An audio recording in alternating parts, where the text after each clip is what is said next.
Bismillah ar-Rahman ar-Rahim. Alhamdulillahi Rabbil Alameen. Wassalatu wassalamu ala nabiyyina Muhammadin wa ala alihi wa sahbihi ajma'een. Dear viewers, Assalamu alaikum rahmatullahi wa barakatuh, and welcome to our program, Building Faith in Allah. We've come to the point in the program where we're discussing the steps taken by the Messenger of Allah sallallahu alaihi wasallam to keep the religion pure of any paganism in the acts of the people that the religion came to. In the first part of belief in Allah, we talked about the oneness of Allah and some of the details that one must understand when saying they believe in Allah as one and practicing Islam with the belief in Allah as one, monotheism, pure monotheism. So then afterwards, the Messenger of Allah from the very beginning was told to stand and warn. Qum ba'andir, stand and warn. And what he was mainly warning about was against the idols and against sin in general, but mainly the idols, because the idols are connected to shirk, and shirk is the greatest of all sins. So we're talking about the Ruqyah, because the Ruqyah was something that was done in pre-Islamic society. Now that Islam was here, it must be clear how and when it could be done. Islam allows the Ruqyah, which is to read from a text and to have the mixed air and some spittle, and for the object of curing someone of a disease and bringing them back to vitality. This reading can come from the Quran or the authentic dua of the Messenger of Allah sallallahu alaihi wasallam. It's permissible in Islamic legislation. Evidence for the use of Ruqyah on the following text. An Auf ibn Malik al-Ashja'i قال كنا نلقي في الجاهلية فقلنا يا رسول الله كيف ترى في ذلك فقال اعرضوا علي رقاكم لا بأس بالرقي ما لم يكن فيه شرك. Auf ibn Malik al-Ashja'i reported, we practiced Ruqyah in the pre-Islamic days, and we said, we came to the Messenger of Allah to be sure that we could still do this. O Messenger of Allah, what is your opinion about it? He said, let me know your ruqa.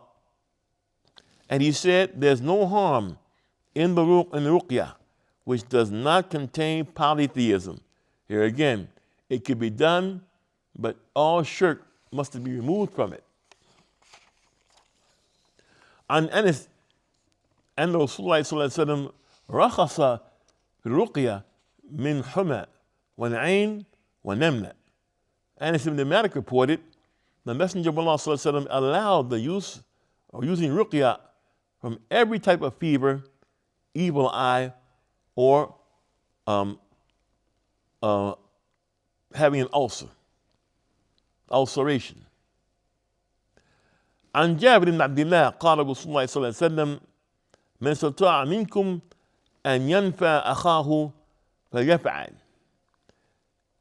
Jabir reported that the Messenger of Allah said, he who amongst you is capable of employing it, a ruqyah, as a means to do good for his brother, should do that.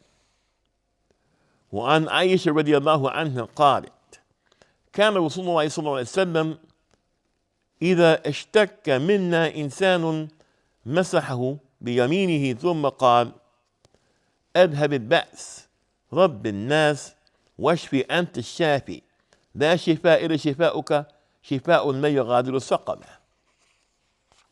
The mother of the faithful, Aisha radiallahu anha, may Allah be pleased with her, said, when one of us had a complaint, Allah's Messenger wiped him with his right hand and then said, remove the harm, Lord of men, and give healing.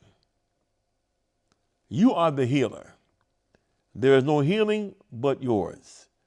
A healing which leaves no illness behind. This is reported in Bukhari and in Muslim. So here was something that was done before Islam came, and now after Islam came, it had conditions. What are the conditions for using the Ruqyah? There are 3 conditions. that allow the ruqyah to be permissible and correct. 1, it should not be believed that the ruqyah can bring about healing on its own without Allah's help. To believe that the ruqyah can bring a remedy on its own without Allah's intervention is a form of shirk. Rather, it must be believed that the ruqyah is just a means and cannot bring benefit except with the help of Allah. 2, the contents of the ruqyah must be from the Islamic legislation. It cannot contain supplication to other than Allah or calls for help to demons, meaning jinn, because it is forbidden. It will be rejected by Allah Azza wa Jal. The words of the ruqyah must be in language that is clearly understood, as opposed to the language that is used in magic spells and chants. And I want to caution parents, in today's world, you have TV and other means in which people watch and entertain themselves. You want to be careful when there are chants being chanted in programs in language you don't understand. You have no idea whether the person or people or producers are actually chanting something into your home which may be deadly or dangerous to it. And Imam Malik, may Allah have mercy on him, was asked, أَيُلْقِي الرَّجُلُ وَيَسْتَلْقِي فَقَالَ لَا بَأْسَ بِذَلِكَ بِكَلَامٍ طَيِّبٍ. He was asked, Imam Malik was asked, is it permissible for a man to perform ruqyah and seek ruqyah from others? He answered, that's all right, as long as wholesome words are used. Words you understand. Therefore, all ruqyah that does not satisfy the 3 conditions just mentioned are forbidden to do. The one receiving the ruqyah cannot assume that the ruqyah is independently beneficial on its own. The words used to perform the ruqyah must be free of paganistic chants and words used by unbelievers to communicate with demons, or made-up words as well as words used in magic spells. Another issue that existed in the pre-Islamic society but now had to be examined and either accepted or rejected is the amulet or the talisman, known in Arabic language as a tama'im. A tama'im is a plural of the word tamima. This is an object made from bones or other substances containing inscriptions. It contains words, which is hung around the neck to bring good luck to the wearer or protect the person wearing it from harm.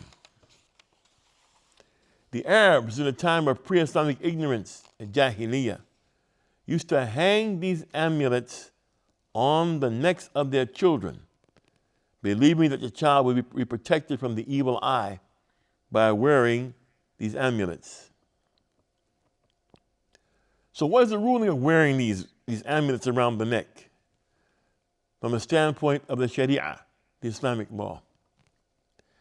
The amulet, the wearing of the tama'im of the amulet is a variety of shirk. Wearing it is reliance upon something other than Allah. Nothing can protect the servant from harm except Allah. Furthermore, no one can protect the servant from evil except Allah, using His beautiful names and descriptions, meaning calling on Allah subhanahu wa ta'ala for protection against evil. From the Sunnah is a narration of Abdullah ibn Mas'ud, may Allah be pleased with him, who said, سمعت رسول الله صلى الله عليه وسلم يقول إن الرقى وتمائم وطيولة شرك.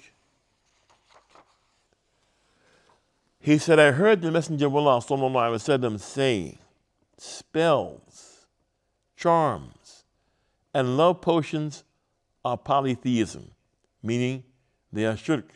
Remember, very first thing, the Messenger of Allah sallallahu alaihi wasallam is told, Kum fa'andab, stand and warn. Wa rujza fahjur, and the idols stay away from them. Warn them of the shirk. Warn them to stay away from the shirk. عن محمد بن عبد الرحمن ابن أبي ليلى عن عيسى أخيه قال دخلت على عبد الله ابن عقيم ابن معبد الجهني عدته به حمرا فقلنا ألا تعلق شيئا قال الموت أقرب من ذلك قال النبي صلى الله عليه وسلم من تعلق شيئا وكل إليه. Isa ibn Abdul Rahman ibn Abi Layla said, I went to visit Abdullah al-Aqim Abu Ma'bad al-Juhani. I went to visit him while he had humma, meaning he was sick, he had fever. I said, why don't you hang something? In other words, you're sick. Why don't you hang something around your neck as a remedy? He said, death is better than that. Death to me would be better than I hung an amulet around my neck. The Prophet ﷺ said, whoever hangs something, he is entrusted to it. Meaning he said, Ruqyah ilayh, which means now his dependence is going to be totally upon the thing he hung around his neck and not dependent upon Allah Azza wa Jalla. Meaning he cannot expect Allah's help if he goes against the religion by hanging something on his neck which is dependent upon other than Allah. Ruqyah ibn Amr أن رسول الله صلى الله عليه وسلم قال من تعلق تميمة فلا أتم الله له من تعلق دعاة فلا وضع الله له. Ruqyah ibn Amr reported, the Messenger of Allah صلى الله عليه وسلم said, whoever hangs an amulet around his neck, Allah will not fulfill his wishes. Whoever hangs a seashell as a charm, Allah will not leave him without penalty. As far as hanging the noble Quran around the neck, the people of knowledge differ about this issue. Some of them permit this action, while others do not permit it. And they say it is not permissible to hang the Quran around the neck for the purpose of healing. This position of the people of knowledge is correct. The second one, that it is not permissible to hang the Quran around the neck of a person to heal him like an amulet. And they give the following reasons. First reason is the prohibition of hanging amulets around the neck is general. There are no exceptions in the Prophet's prohibition of it. He did not say it's prohibited except the Quran. So it's general. He never gave an exception to that. 2, not hanging the Quran around the neck is a preventative measure. Set the Shariah is a preventative measure. Allowing the display of the Quran as an amulet opens the door for things other than the Quran to be used as an amulet as well. So if we can hang the Quran as an amulet, why not hang a stone? Why not hang some bones? We can hang anything. The Quran is a book, so why not hang something else? So it's a preventative measure. Not hang the Quran. The third one, a person constantly wearing the Quran as an amulet of protection will eventually do something despicable concerning the Quran, such as wear it while relieving himself in the bathroom, or making istinja to clean himself of najasa while wearing the Quran. Remember, the Quran is for protection. So he's always wearing it. It's always there. You could forget and walk into the bathroom with it. The last reason is the strongest one. Reciting the Quran over a sick person as a means to remedy illness has been authentically reported. Therefore, there was no need to sanction the wearing of amulets from the Quranic verses. So there are verses that are read. Surah Al-Fatiha is read against illness. Ayatul Kursi is read over a person against illness. The Mu'adhatan, Surah Al-Falaq and Surah Al-Nas are read over a person against illness. And other verses read over a person when they're ill or been struck by the jinn or other illnesses. So the Quran's prescription as to how you use it for healing has already been prescribed, and the practice has been detailed. Another habit of the pre-Islamic Arabs, wearing bracelets as a means of protection. So we've dealt with the Ruqyah, how it's done, the amulet, that it cannot be done. And now we come to the bracelet, which people claim should be worn against rheumatism.